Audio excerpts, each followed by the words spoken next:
सम्पूर्णमा हार्दिक नमस्कार।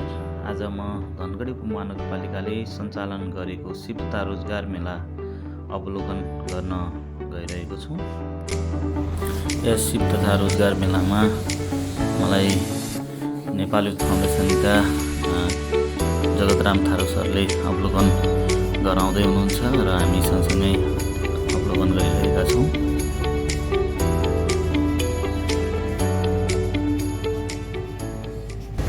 नमस्कार, म जगतराम थारू, नेपाल युथ फाउन्डेसन नेपाल।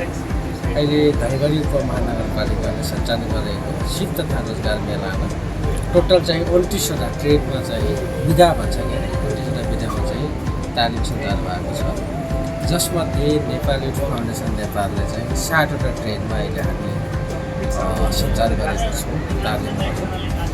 त्यसमा चाहिँ furniture maker, wiring, plumber, fast AC and refrigerator र अर्को चाहिँ नाइको तालिम चाहिँ चलाइरहेको छ। एकदमै राम्रो छ अहिले नाइको छ। थोरै लगानी पनि ठिकै छ, नेपाली फाउन्डेसन लगानी गरेको छ। यति नै।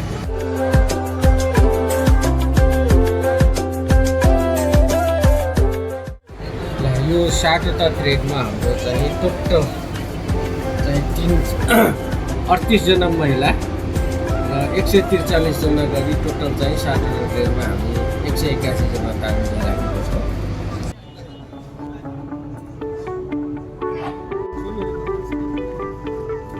यस सिप तथा रोजगार मेलामा हामीले सैद्धान्तिक कुरा सँगसँगै तालिमका प्रयोगात्मक कुराहरू पनि एकदमै प्रभावकारी रूपमा प्रयोग गरेर यहाँ तालिम सिकाइरहेको छन् र यसले पक्कै पनि युवाहरूलाई चाहिँ स्वरोजगार हुन एकदमै महत्त्वपूर्ण भूमिका खेल्ने देखिन्छ। एकदमै राम्रो छ, तालिमहरू सबै राम्रोसँग भइरहेको छ। खुसी लाग्यो यस मेलामा घुमेर। धन्यवाद छ आदरणीय जगतराम सरलाई।